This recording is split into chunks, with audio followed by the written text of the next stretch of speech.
Chapitre 1. Le pouvoir caché de votre conscience.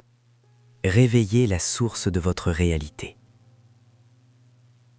Il y a un instant fragile, juste avant que le monde ne se rappelle qui il est. Un silence se forme comme une cavité d'air entre deux notes. Dans ce silence, votre conscience se tient, lumineuse et humble, comme une source sous la terre. C'est de cette source que jaillit la rivière de vos expériences, de vos choix, de ce que vous appelez réalité. Je vous invite à fermer les yeux un instant, non pour fuir, mais pour descendre.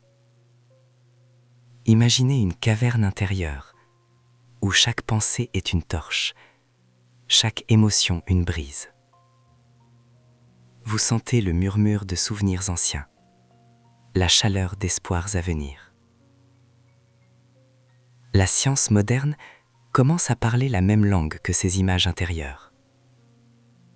Les neuroscientifiques décrivent une plasticité cérébrale qui permet au cerveau de se remodeler tout au long de la vie. L'étude de Maguire et al. 2000 sur les chauffeurs de taxi londoniens a montré que l'hippocampe, siège de la mémoire spatiale, grand avec l'expérience et la navigation. Ce n'est pas de la magie, c'est le témoignage concret que l'esprit trace sa propre géographie. Regardez ce que vous portez en vous. Des chemins invisibles, des ponts qui peuvent se renforcer ou s'effriter. La conscience n'est pas une simple lumière passive qui observe, elle est une force active qui exerce une pression sur la matière de votre vécu. Le placebo, étudié par des chercheurs tels que Benedetti, révèle comment la croyance seule peut déclencher la libération d'endorphines et modifier la perception de la douleur.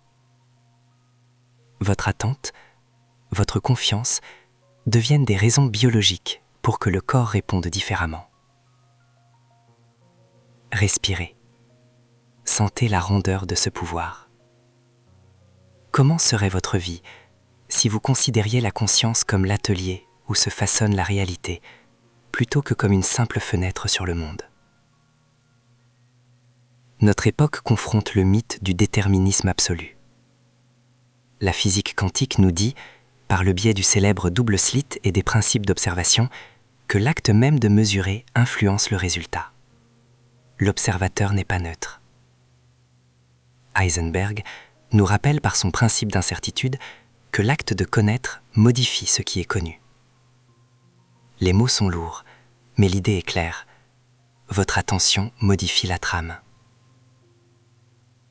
Imaginez maintenant la conscience comme un faisceau lumineux qui sculpte l'ombre et la forme. Là où vous posez votre regard, le monde commence à prendre sens. Les recherches sur la méditation, comme celle de Lazar et al. 2005, montrent que la pratique régulière peut augmenter l'épaisseur corticale et modifier l'activité du réseau du mode par défaut, Default Mode Network, identifié par Reichel et al. 2001. Ce réseau, actif pendant les divagations mentales, se réorganise quand on choisit une attention plus claire. Vous pouvez entraîner votre regard intérieur. Permettez-vous une question qui creuse. Qu'est-ce qui, dans votre expérience quotidienne, réclame d'être regardé différemment pour se transformer? Dans la pénombre de la caverne, des images anciennes se présentent, nourries de récits, de peurs, de schémas appris. Ces images ont la prétention d'être la vérité. Pourtant, la neuroplasticité nous pousse à oser remodeler ces images. Des cliniciens et des chercheurs contemporains, inspirés par les travaux de Merzenich et par les récits de Norman Deutsch, ont documenté des changements profonds chez des personnes qui ont consciemment réappris des comportements, reconstruit des compétences et guéri des habitudes d'esprit. La conscience, quand elle devient intention, devient artisan de transformation. C'est ici que la métaphore devient pratique. Réveillez votre conscience comme on réveille un jardinier endormi. Commencez par observer sans jugement. Notez la manière dont vos pensées colorent vos sensations. Puis choisissez, pas à pas, de nourrir d'autres pensées, d'autres gestes. La science confirme que la répétition fragmente et reconstruit les circuits neuronaux.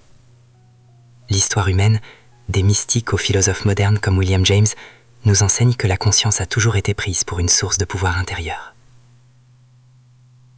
Regardez autour de vous. Où avez-vous laissé votre attention être dirigée par le courant, plutôt que par votre main? Nul ne vous demande de changer en un instant.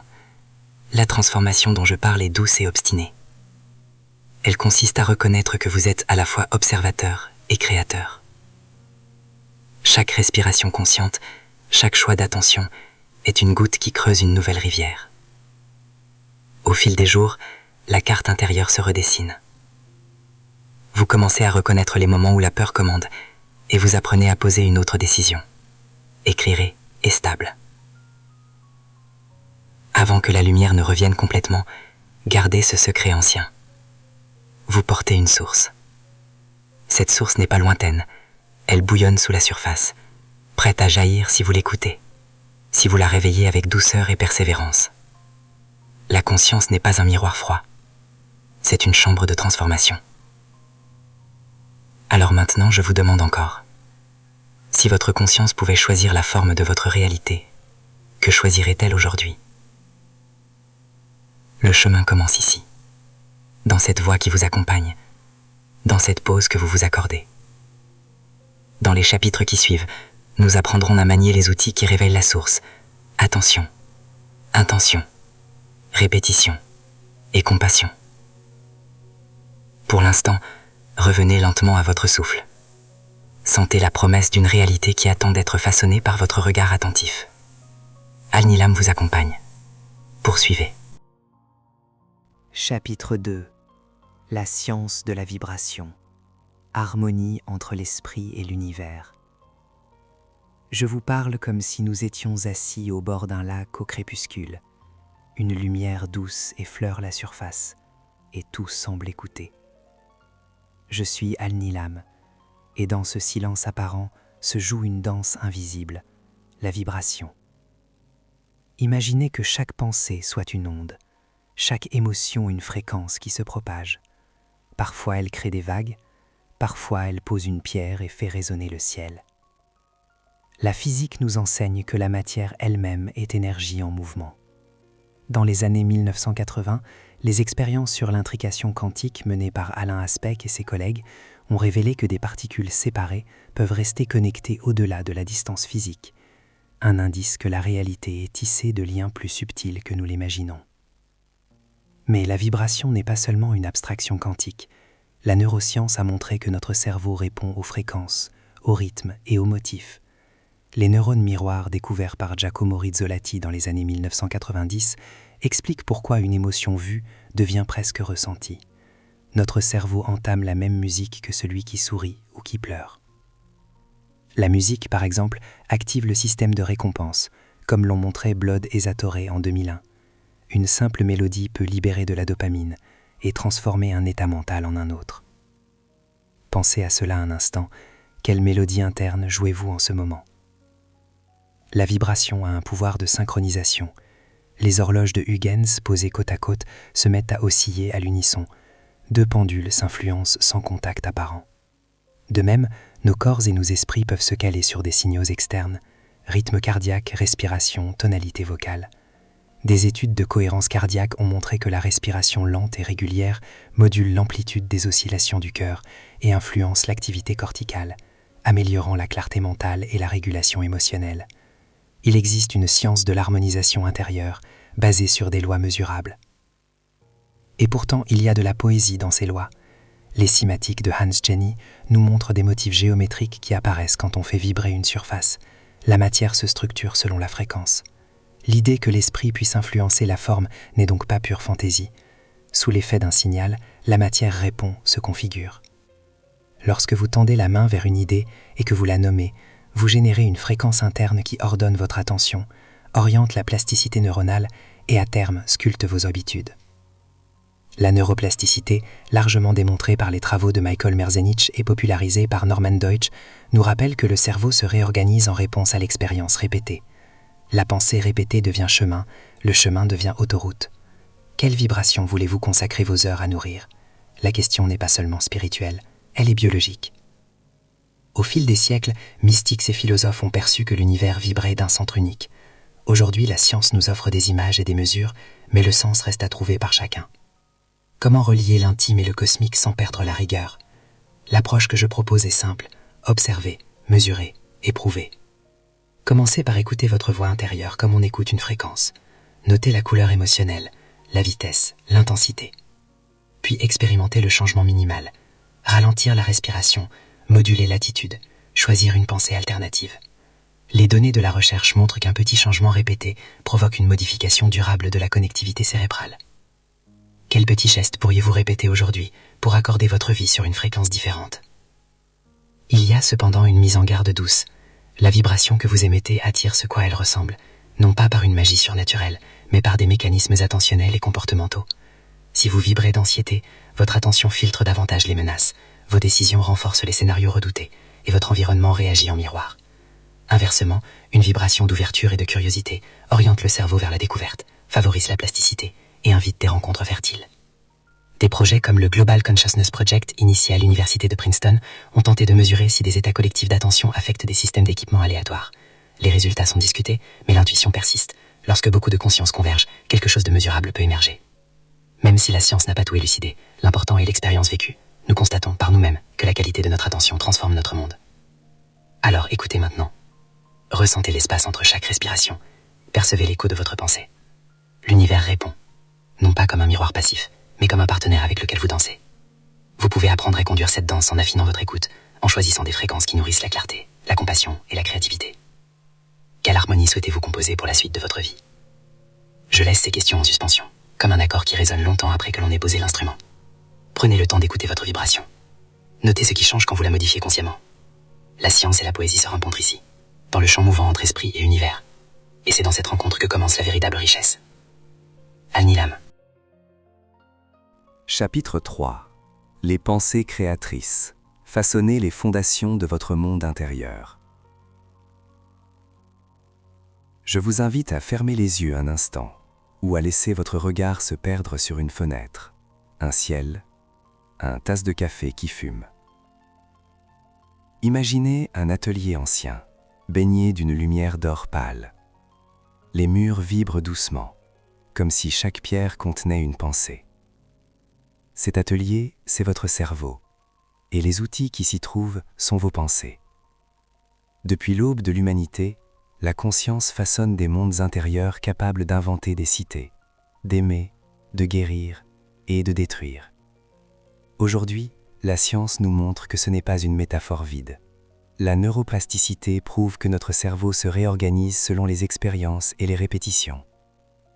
Des chercheurs comme Michael Merzenich et des synthèses populaires telles que celle de Norman Doidge décrivent comment des circuits naissent et meurent en fonction de ce que nous cultivons mentalement. Chaque pensée est une goutte d'eau qui sculpte le lit d'une rivière, et la rivière finit par tracer un canyon. La mécanique intime de cette sculpture est à la fois simple et bouleversante. L'hypothèse de Hebb est claire. Quand des neurones s'activent ensemble, leur lien se renforce. Autrement dit, les patterns mentaux qui reviennent souvent gagnent en force, en automatisme, en réalité vécue. Les psychologues ont documenté comment les croyances influencent la perception et la prise de décision. Daniel Kahneman a montré que notre esprit comporte deux systèmes, l'un rapide, automatique, chargé d'habitudes et d'intuition, l'autre lent, réfléchi, capable de remodeler ses habitudes. La question devient intime et urgente. Quelles pensées alimentez-vous par défaut? Et lesquelles aimeriez-vous voir grandir? Prenez un moment et écoutez le rythme de votre souffle. Que souhaitez-vous vraiment penser plus souvent, plus profondément? Quelle image de vous-même mérite d'être répétée jusqu'à devenir structure? Les études sur la méditation menées par Sarah Lazar à Harvard indiquent que des pratiques contemplatives modifient la matière grise dans des régions liées à la mémoire, à l'empathie et à la régulation émotionnelle. Ce n'est pas de la magie, c'est de la biologie. La répétition d'une intention transforme la cartographie du cerveau. La physique quantique, souvent mal interprétée, nous donne une métaphore utile. L'effet de l'observateur dans certaines expériences rappelle que l'acte d'attention modifie ce qui est observé. Dans la vie quotidienne, l'attention est le projecteur qui rend visible un monde parmi d'autres possibles. Imaginez maintenant un jardin intérieur. Certaines parcelles sont désertes, d'autres sont envahies par des ronces de peur, de doute, d'anciennes blessures.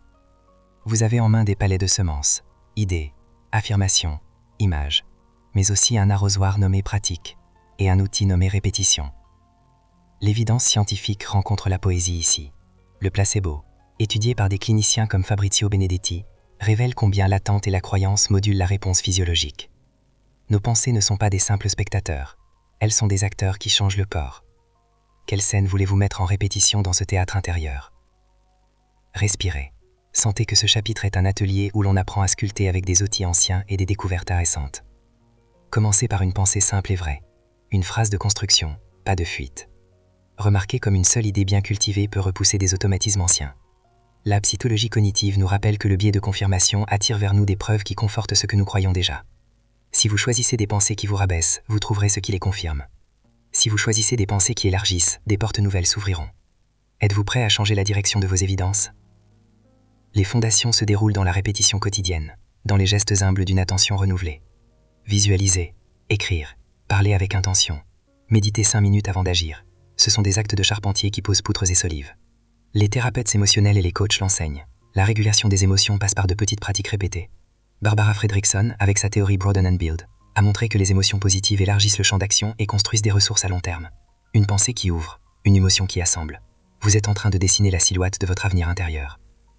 Fermez à nouveau les yeux et imaginez le futur que vous creusez dès aujourd'hui. Voyez les chemins que vous arrosez. Voyez les bancs que vous posez pour vous reposer. Les pensées créatrices ne sont pas un luxe spirituel. Elles sont des actes de survie et d'architecture. Elles demandent courage et patience, car transformer des fondations révèle des couches anciennes qui résistent. Mais la science est du côté du courage. Le cerveau aime apprendre, même à l'âge adulte. La neurogénèse observée dans l'hippocampe et les adaptations synaptiques témoignent d'une plasticité qui persiste.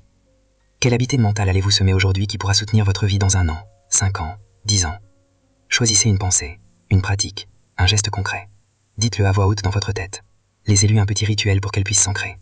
Et souvenez-vous, chaque pensée créatrice est d'abord un acte d'amour envers soi, une promesse au monde.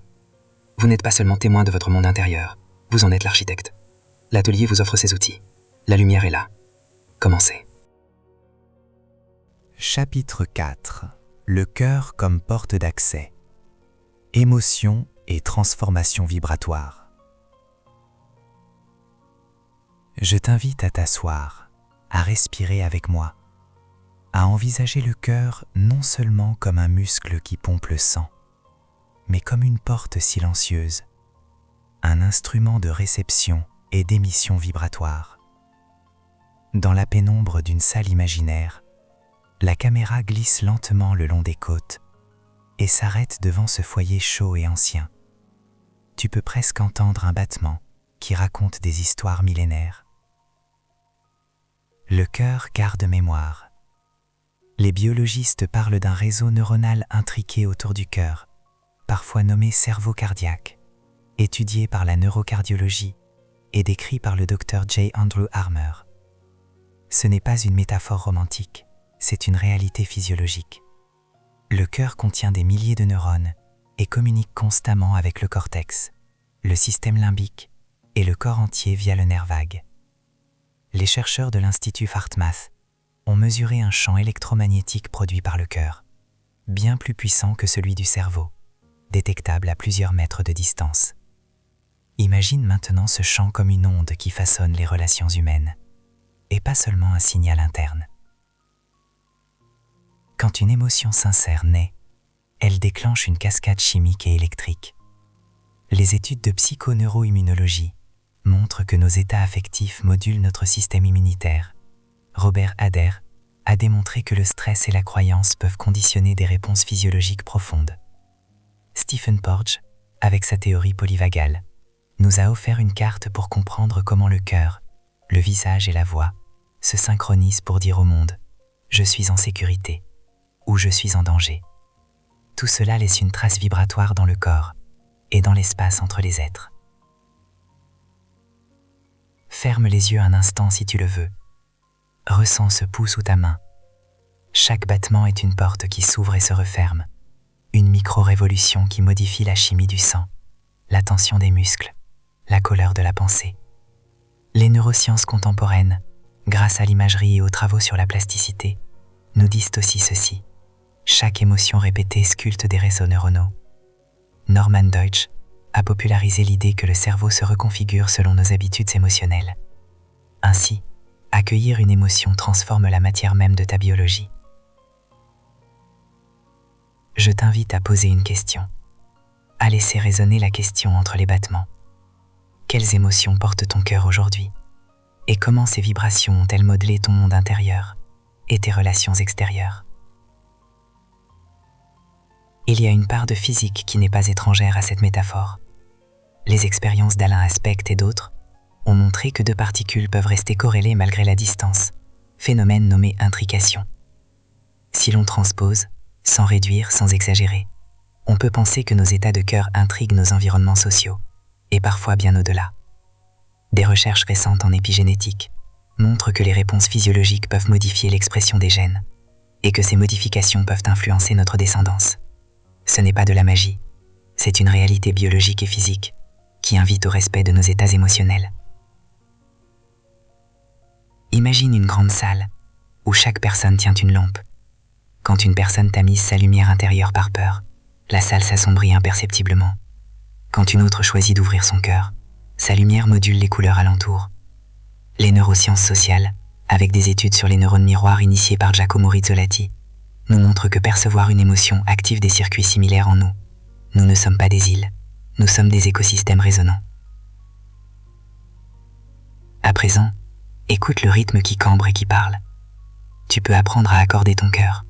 Des protocoles simples, inspirés des recherches de HeartMath et des pratiques contemplatives millénaires, enseignent la cohérence cardiaque, respirer avec intention, synchroniser souffle et battement, ouvrir une fenêtre vers un état de clarté et d'empathie.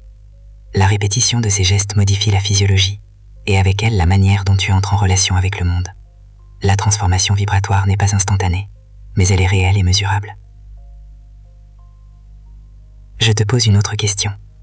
Si ton cœur pouvait émettre une fréquence qui attirerait une nouvelle réalité, quelle fréquence choisirais-tu de cultiver chaque matin, chaque soir, dans ta façon de parler aux autres et à toi-même? Les vieux mystiques parlaient du cœur comme d'un sanctuaire. Aujourd'hui, la science nous tend la main et nous dit « Prends soin de ce sanctuaire ». Les émotions authentiques ne sont pas des obstacles à la raison, elles sont des ouvre-portes. Elles signalent, apprennent, guident. L'intelligence émotionnelle n'est pas un luxe, c'est une compétence évolutive, soutenue par des voies neuronales et des champs électromagnétiques palpables. Transformer ta vibration, c'est transformer ce que tu émets, et par résonance, ce que tu reçois. Pour conclure, écoute une dernière image. Ton cœur est une porte qui s'entr'ouvre sur un vaste corridor d'influence visible.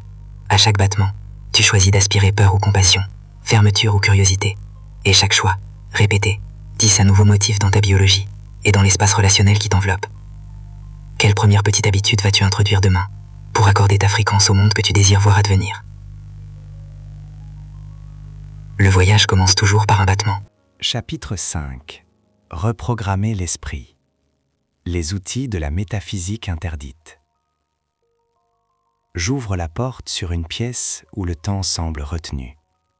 Les murs sont nappés d'ombre et de lumière, comme si chaque pensée laissait une trace phosphorescente dans l'air.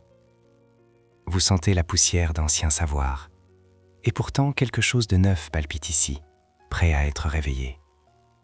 Il y a une table en bois, un carnet vieilli, et des instruments que l'histoire a parfois qualifiés d'interdits. Non parce qu'ils sont dangereux, mais parce qu'ils obligent à devenir adulte de son propre esprit. Écoutez, la première vérité est simple et concrète. Le cerveau n'est pas un organe figé, il se remodèle continuellement. Des études sur les conducteurs de taxi de Londres ont montré que l'hippocampe s'épaissit avec l'apprentissage de l'espace, une preuve tangible de la neuroplasticité. Maguire et al., 2000. La méditation modifie la densité corticale, particulièrement dans l'insula et le cortex préfrontal, zone liée à l'attention et à la régulation émotionnelle. Lazare et al., 2005. Chapitre 6. Devenir le créateur conscient. L'art de modifier votre destinée. Je vous parle comme si nous étions assis face à face, sous un ciel qui respire lentement, parmi des lumières qui n'appartiennent ni au jour, ni à la nuit. Je suis Al-Nilam. Écoutez la pièce qui s'ouvre en silence autour de vous et sentez que quelque chose de profond se prépare. Le mot créateur évoque des peintres, des musiciens, des bâtisseurs. Mais ici, devenir créateur conscient, c'est saisir que vous tenez la plume de votre biographie. Cela ne veut pas dire effacer l'histoire ou prétendre que tout dépend de la volonté brute. C'est plutôt reconnaître que la conscience, nourrie par l'attention, oriente des chemins invisibles qui finissent par tracer votre réalité. Imaginez un fleuve. Les pensées sont les rivières affluentes, les émotions sont la pluie qui alimente le courant. Si vous laissez les torrents brûler sans rive, l'eau emporte tout. Mais si vous construisez des digues conscientes, si vous canalisez avec soin, le fleuve devient force qui irrigue des terres fertiles. Les neuroscientifiques ont montré que le cerveau n'est pas un organe figé, mais une matière vivante qui se remodèle selon l'usage. Des travaux sur la neuroplasticité popularisés par Norman Doidge et soutenus par les recherches de Michael Merzenich révèlent que de nouvelles connexions se créent tout au long de la vie. Chaque habitude, chaque attention prolongée sculpte une voie neurale. La conscience répétée peut donc sculpter le destin biologique et psychologique. Il y a aussi des découvertes sur la conscience et le mouvement volontaire. Les expériences de Benjamin Libet, bien que controversées, ont montré une activité cérébrale qui précède parfois la décision consciente. Pourtant, ces mêmes chercheurs ont introduit l'idée du veto conscient. La conscience peut arrêter ou modifier ce qui émerge automatiquement. Il y a donc une fenêtre d'influence, petite mais réelle. Pensez à cela un instant. Quelles impulsions automatiques accepterez-vous et quelles déciderez-vous d'arrêter maintenant, consciemment? Sur le plan psychologique, Carol Dweck a démontré combien une attitude de croissance transforme la trajectoire d'une vie. Croire que les compétences se développent change la façon dont on apprend, persévère et rebondit face à l'échec. Et les études de Richard Davidson sur la méditation montrent qu'une pratique régulière modifie concrètement le fonctionnement du cerveau, les réseaux de l'attention et ceux de l'empathie. Ce n'est pas de la magie, c'est une discipline douce, répétée. Sur un plan plus surprenant, la physique quantique nous invite à questionner le rôle de l'observation. Les expériences du double fente, d'abord observées dans le monde des particules élémentaires, indiquent que la manière dont on mesure perturbe le phénomène lui-même. Certains interprètent cela comme l'influence de l'observation sur la réalité. Sans exagérer les conclusions, il est légitime de dire que le positionnement mental, l'intention soutenue, sont des instruments puissants qui changent la façon dont nous entrons en relation avec le monde. La conscience n'est pas une baguette magique, mais un instrument d'ingénierie intérieure. Devenir créateur conscient, c'est apprendre à repérer les scénarios qui se rejouent, à nommer les croyances limitantes, à réécrire de petites scènes chaque jour. C'est aussi accepter la part d'ombre, l'histoire familiale, les blessures qui demandent du temps. L'art se fait dans l'équilibre entre fermeté et douceur. Visualisez la version de vous-même que vous souhaitez incarner. N'imaginez pas seulement un succès extérieur. Ressentez la posture, les respirations, la façon d'interagir avec les autres. Les neurosciences nous disent que la visualisation active des circuits similaires à l'action réelle. En répétant mentalement une possibilité, vous créez des traces qui faciliteront son accomplissement. Maintenant, faites une pause intérieure et demandez-vous « Quelle image de ma vie suis-je prêt à créer aujourd'hui et quel petit geste concret la soutient immédiatement ?» Modifier son destin n'est pas une série d'explosions soudaines, c'est un montage patient, un travail de cinéaste sur sa propre pellicule. Vous coupez une scène, vous remontez une autre, vous changez la bande-son. Il faut aligner pensée, habitudes et émotions. Commencez par 3 gestes observables, une intention claire le matin, une micro-habitude pour nourrir cette intention et un rituel de retour au calme le soir pour intégrer le nouveau tracé neural. Je vous propose une dernière image avant que la lumière change. Imaginez un jardin en friche. Vous n'avez pas besoin de transformer toute la terre en un jour. Creusez, semez une parcelle, arrosez. Les plantes s'assembleront, attireront des insectes, feront le sol plus riche. Votre avenir se cultive ainsi, parcelle par parcelle. Et vous, quelle première parcelle avez-vous semée cette semaine pour que votre destin commence à être autre chose que ce qu'il était hier? Respirez. Le monde attend votre pas conscient. Al-Nilam vous accompagne dans ses premiers gestes. Vous n'êtes plus simple spectateur. Vous êtes artisan de votre vie.